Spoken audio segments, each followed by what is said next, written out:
Olá, tudo bem com você? Aqui, professor Tiago Meneghel, professor de administração do Campus Lages do Instituto Federal de Santa Catarina. Em videoaulas passadas, nós já tratamos sobre turismo rural e sobre ecoturismo. Nesta videoaula, nós vamos falar sobre turismo cultural. Então, por isso, convido vocês a continuarem a caminhar comigo. Vamos lá?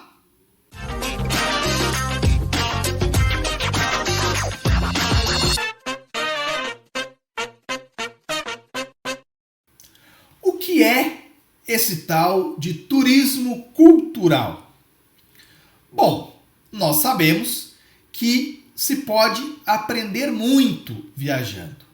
Viajar é uma grande escola, uma grande universidade de vida. Mas, além da cultura adquirida, quando entramos em contato com culturas diferentes e outros povos, isso sempre ocorre quando nós viajamos. Existem alguns tipos de viagem que têm como principal objetivo o conhecimento. Assim, o turismo cultural compreende as atividades turísticas relacionadas à vivência do conjunto de elementos significativos do patrimônio histórico e cultural e dos eventos culturais, valorizando e promovendo os bens materiais e imateriais da cultura. A Conferência sobre a Proteção do Patrimônio Mundial e Cultural, aprovada pela Conferência Geral da Unesco em 72, considera como patrimônio cultural, que é o foco do turismo cultural. Então, o turismo cultural tem como foco visitar, tem como atrativo turístico o patrimônio cultural. E o que é o patrimônio cultural? Os monumentos, os conjuntos de construções, locais que tenham valor histórico, estético, arqueológico, científico, etnológico e antropológico. Além dessas construções materiais, obras, prédios, arquitetura e por aí vai, pode ser entendido também, esse patrimônio cultural como todo o fazer humano, incluindo os bens materiais, esses que nós falamos, e os bens imateriais, e que representa a cultura das classes mais abastadas de um determinado país, de uma determinada nação, local, região, e também a cultura dos menos favorecidos. Então, de toda a população. Não só aquilo que a gente poderia chamar de cultura oficial. Este recurso deixou de ser definido apenas pelos prédios e monumentos da realeza e contemporaneidade e é definido pelo conjunto de bens materiais, os hábitos, os usos, os costumes, as crenças e a forma de vida cotidiana de todos os segmentos que compõem essas sociedades. Vamos ver isso um pouco melhor.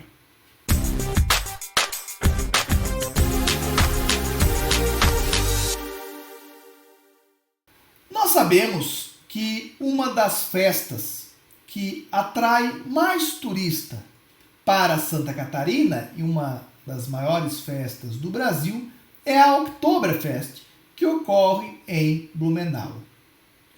Qual é o grande atrativo turístico da Oktoberfest? Por que as pessoas saem de São Paulo, do Rio de Janeiro, de Minas, do Nordeste e vêm até Blumenau?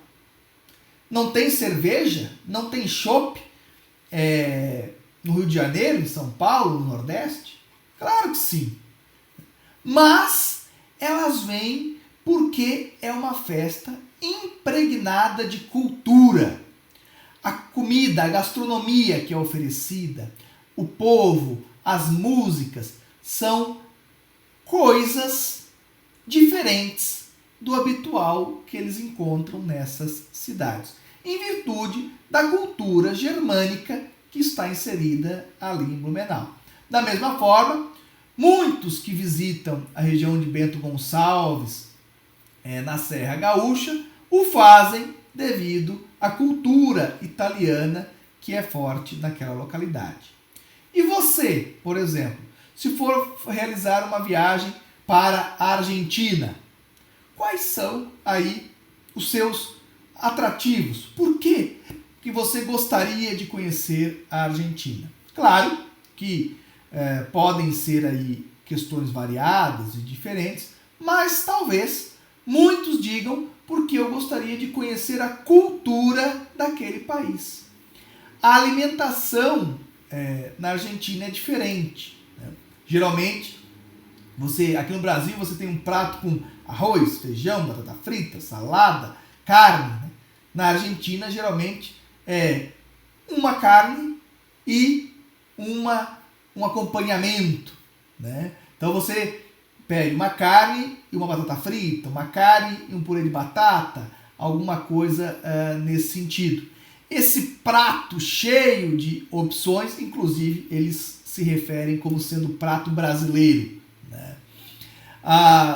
Isso faz parte da cultura deles. A música, né, o tango, os teatros e por aí vai, compõem a cultura daquele país e pode ser para muitos o atrativo, a motivação, o foco, né, que vai levar essa pessoa a investir recursos para se deslocar até lá. Se ela fizer isso por esses motivos, ela está realizando turismo cultural.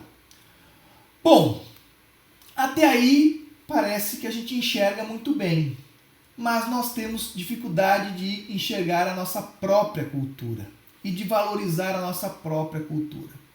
A Serra Catarinense tem uma cultura muito forte e diversa da cultura de outras regiões do país. Aquilo que o Geraldo Lopes, professor da Uniplac, chama de cultura de fazenda. Então, existe uma forma de falar que, inclusive, alguns chamam de lagianês. Nós temos uma gastronomia muito própria da cultura aqui desta região, com o entreveiro, com a paçoca de pinhão, com a quirera e com outros tipos de pratos da gastronomia. Para várias pessoas de outras regiões, até mesmo de Santa Catarina, quando se fala de paçoca, se lembra apenas de paçoca de amendoim, que é doce, e não tem relação alguma com a paçoca de pinhão, que é um prato salgado, enfim, que muitos utilizam inclusive no almoço e por aí vai. Então, nós temos aqui, nessa região, e várias regiões do Brasil também tem, uma cultura bastante diversa e que pode ser fomentada e estruturada para a atração aí do turismo cultural. Inclusive, cito aqui a nossa Festa Nacional do Pinhão. A Festa Nacional do Pinhão iniciou como uma festa de atrativo cultural, como é a Oktoberfest em Blumenau.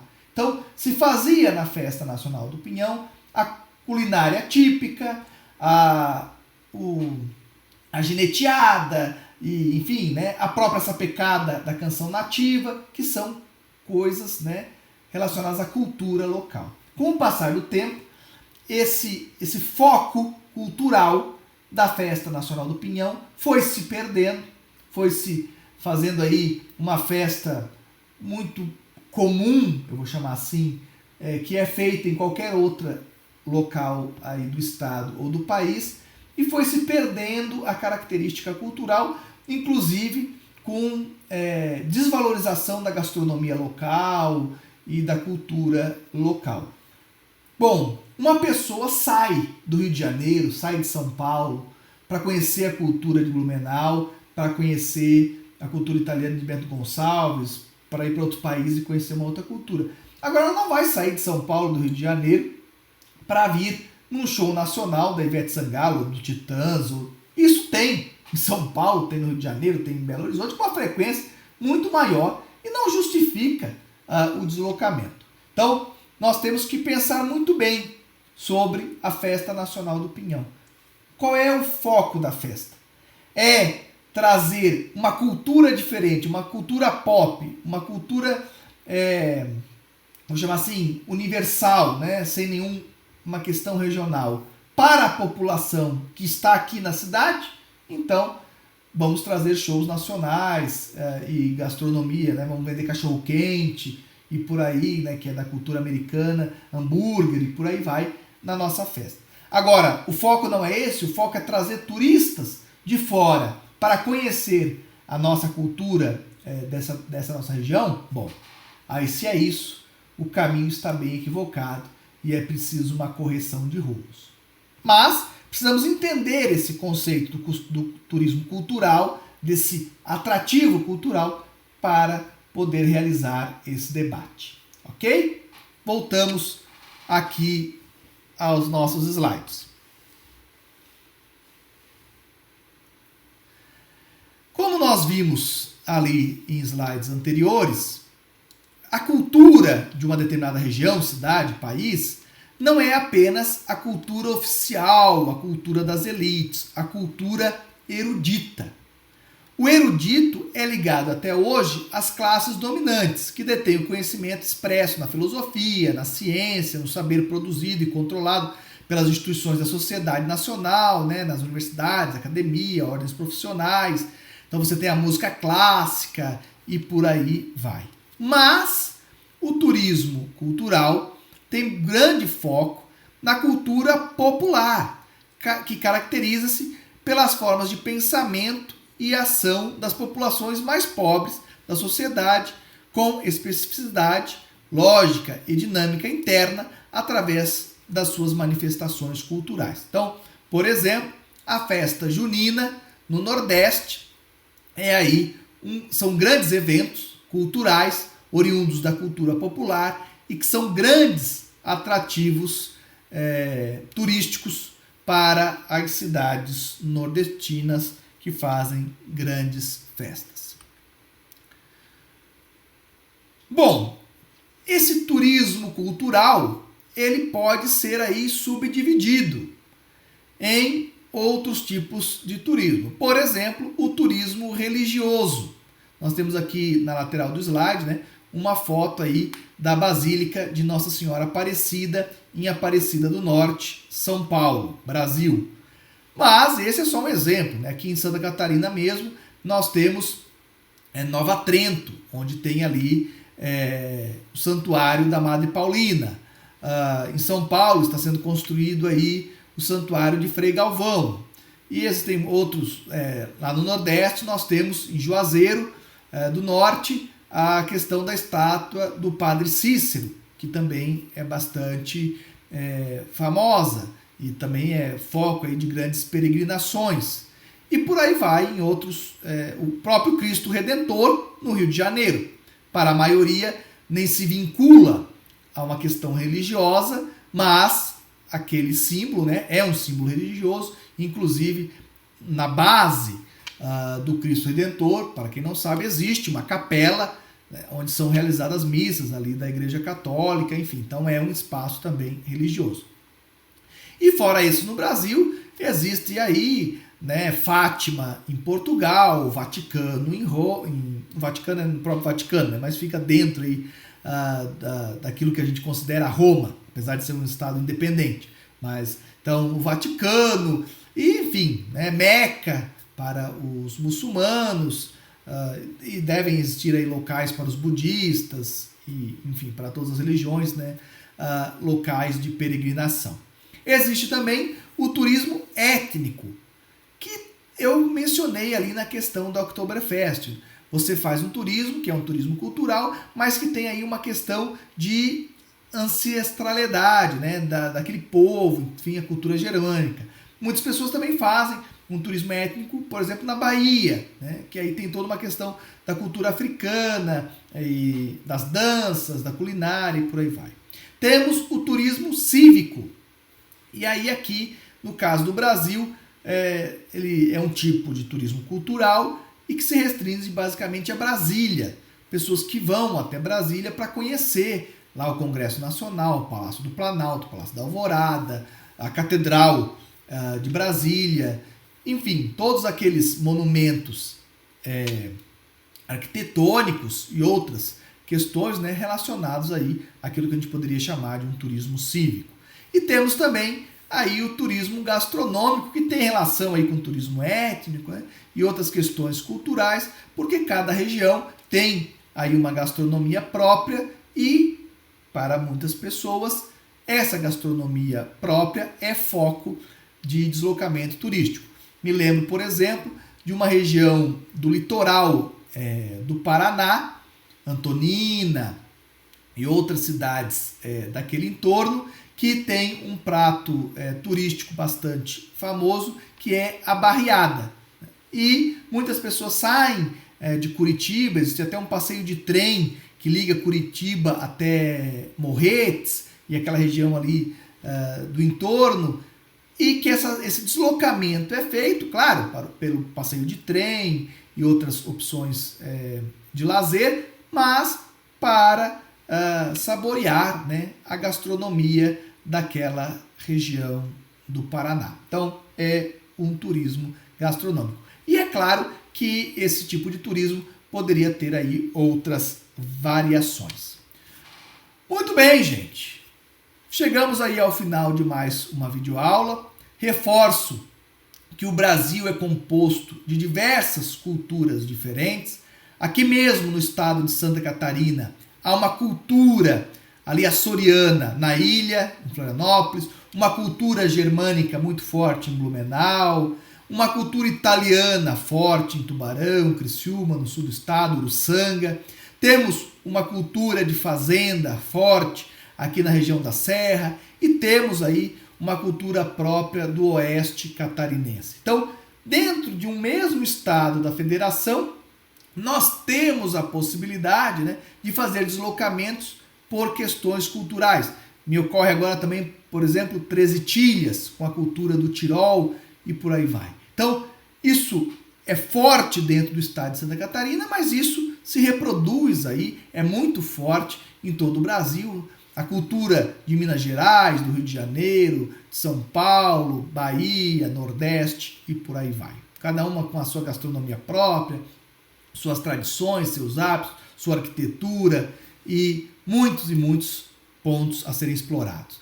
Nós devemos conhecer mais o Brasil, então devemos ser turistas culturais para aprender e respeitar mais e valorizar mais o nosso Brasil, e também devemos focar em estratégias para atrair os turistas que têm aí bastante interesse em conhecer a cultura serrana da nossa região do Altos da Serra, né, do Planalto Catarinense. Muito bem, espero que esta videoaula tenha feito vocês refletirem e nós nos encontramos na próxima videoaula, onde nós vamos falar sobre o turismo de negócios e o turismo de eventos, que é o turismo que mais gera riqueza, que mais movimenta dinheiro no mundo e também no Brasil. Nos encontramos na próxima videoaula. Até lá, um grande abraço. Tchau, tchau.